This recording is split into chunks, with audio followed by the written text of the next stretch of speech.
I tweeted out this slide cover, and someone's response to it, to why you should build it, is because I said so. And I think I probably could just leave with that, but I will give you a few more concrete examples. All right, let's get started. So, as you heard, my name is Christina, and I'm a front-end developer and an educator. I've been teaching a little bit more these days, but I saw someone on Twitter refer to it as being on the bird, and it gives me a chuckle every time I hear that, so that's what I'm gonna call it from now on, so you can find me on the bird at Christina Truong. All right, so let's start with a little brief history lesson. So we have this guy to thank for coming up with the World Wide Web. So he was a scientist at CERN, and he was just looking for ways to share research documents with his colleagues. And long story short, he ended up coming up with the World Wide Web and also created HTML, and eventually created the W3C, which is the governing body for standards and regulations for HTML and web. So basically, websites pretty much started off as digital versions of pages of text documents. So when we started creating planning, conceptualizing full page websites, we stuck with that page metaphor. So often you would have each page would be individually designed in Photoshop, all the content pieces carefully laid out. But then what exactly does make a page? Why can't we put all of this content on one page? Right? And we can, and that's when one-page websites became popular. Instead of using separate pages, we would just have them in discrete sections. And I don't know if anyone here has freelanced before or worked with clients or had to make a website for someone. This misconception is, if I just mush everything onto one page, it'll be cheaper, right? So how much is one page versus three, right? So they thought they would get one over by doing that. Didn't always work, because when you kind of look at this is a very basic example, but doing this in one page or 3 pages really isn't that much different because it's the same amount of content, right? Or let's say you have a 10-page website, but they all basically look the same. Is it harder, or does it take less time than if you were building like a more complicated one page? So that brings us back to the question, what exactly is a page? Throw in responsive web design, and we have different device sizes to think about now. So when I started out back in 2006, there were literally 2 resolutions I had to worry about. 1280 by 1024, 1024 by 768, that's it. We didn't have to worry about phones and tablets and all that stuff, and now we do. So when responsive web design first came out, most of the time what we ended up doing was basically expanding and shifting and stacking content. But as responsive web design techniques have evolved, we have to also think about how people use their devices rather than the physical size of the screens. So I'm not saying that we can't use Photoshop to make designs anymore. It's really hard to go away from this sort of page metaphor, but focusing on building components rather than individual pages can help us to make a more cohesive overall experience. So here's an example of a project I worked on earlier last year called Women in Tech. So here's an example of 3 pages. So one is our interview page, the blue one, and then there's an About Us page and a How to Contribute page. So they're different yet similar. So there are components that are the same across the pages. There are components that are a little bit different. Each interview is going to be a little bit different. There's different ways we can present images, pull quotes, and whatnot. So when we started this redesign, we did start using Photoshop and creating what an interview would look like, what an about page would look like. But we always kept in mind what the cohesive overall experience was going to be. So when we were building it out, we built it as individual standalone modules instead of page by page. And that way, when we put new interviews together, we can literally just copy and paste the little bits that we need, kind of like Lego pieces. You take what you need and you put them together and make what you want. So you can mix and match, and each page can be customized for the content needs, but still have an overall cohesive style. So a design system may consist of many parts, and it's going to vary depending on your needs. So there are some considerations you want to keep in mind. When you're planning a design system, the first part is your visual components. That's usually what we think about when we say designs. So like your colors, typography, that sort of thing. You also want to think about your user flow patterns. So how do people actually navigate your site? Are you going to have hover interactions? How are pages redirected? How are people going to actually use your site? And the next three, your brand identity, content strategy, tone, voice, writing style, all of these strategies also play into how you design your pages, because how you design your pages is how you communicate with your user. So for example, for your writing style, if your writing style is very professional, you don't want to use a font like Comic Sans, because Comic Sans is supposed to be playful. So your brand identity, how you want to present your content, informs what kind of designs you make as well. So your design system may contain many different things. Some of these definitions may overlap a little bit. Some people have different opinions. So I'm just going to go over sort of in general overall what they mean.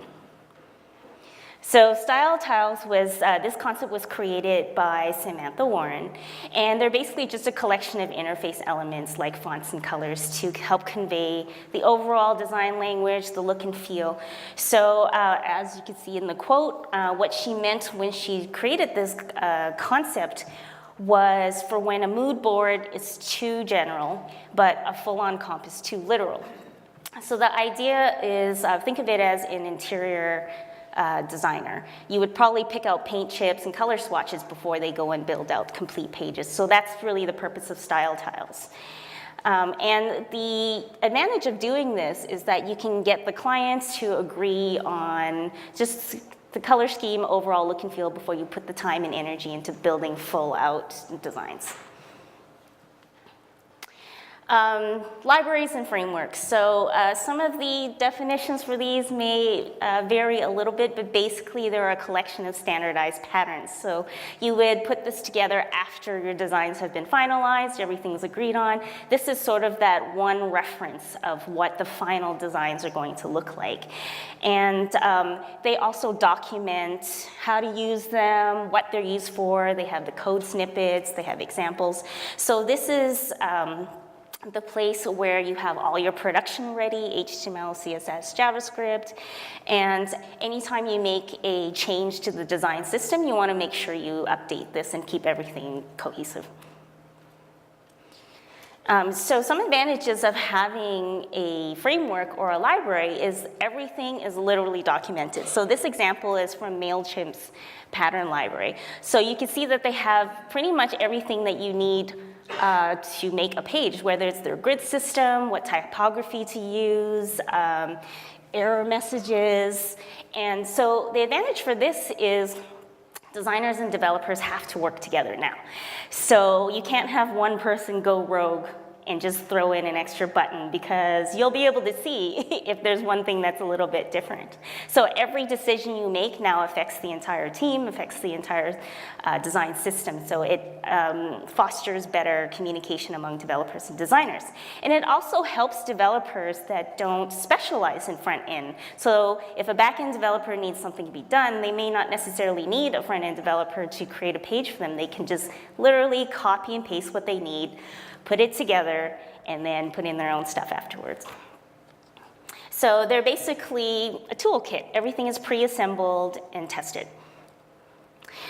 So style guides is basically the documentation. So the previous example, some people may call that a style guide as well.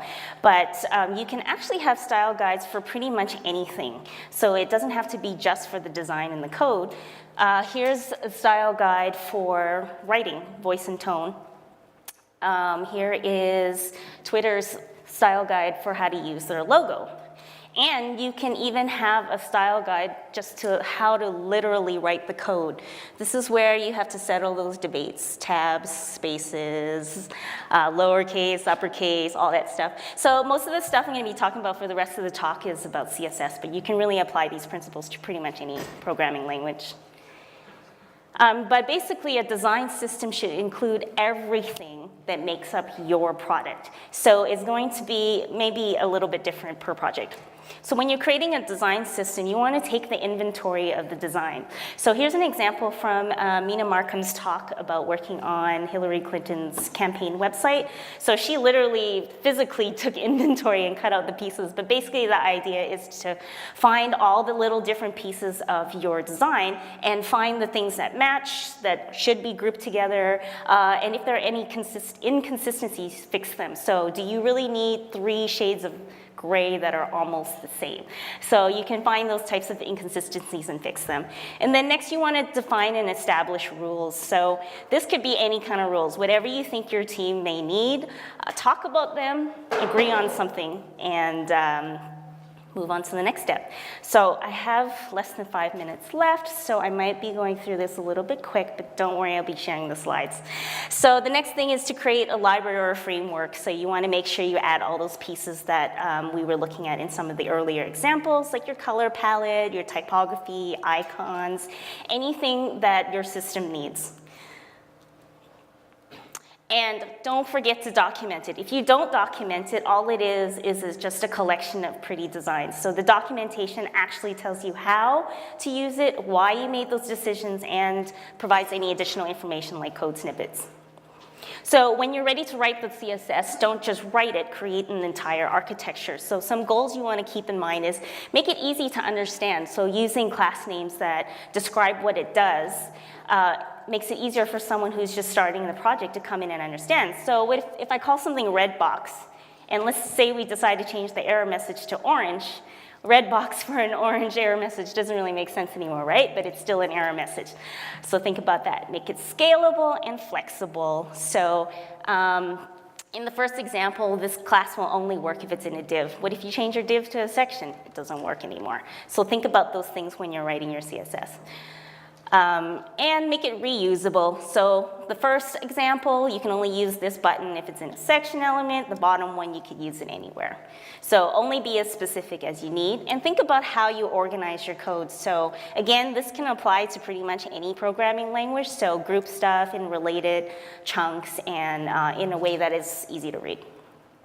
So here are some popular methodologies. Me personally, I like to use these as guidelines, and I take what I like from each and then create my own. So when you're learning or when you're starting out with a project, the first step is just get it to work, right? But once you get it to work, make it work better. Because when you're building a design system, this is a long-term investment. So unfortunately, there are some challenges. Time and budget. You do have to invest a little more time in the beginning to plan this. You also have to invest time to maintain it. So most of the time when I talk to designers and developers, they're like, yeah, I want to go with this. But the people who have the money to pay for the time and the budget may need a little convincing as to why you need this. So it's a long-term investment. You may have to hire someone who specializes in this. But luckily, there are tons of advantages. So shared vocabulary, everybody speaks the same language, everybody knows what's going on. You have one source for your final design and development. Your teams can share it. Improves teamwork across disciplines. The documentation will help you onboard new people a lot quicker. You can just give them the documentation and they should be able to get started pretty quickly. Everything's tested and standardized and consistent. And here are some more resources because 15 minutes is just not long enough to talk about this. And there is the link to the slides. And I literally just bought this domain about 2 hours ago. So it's nice and short. You can remember it. If you want to know more or see some of the sources that I linked to, go ahead and visit that. All right. Thank you.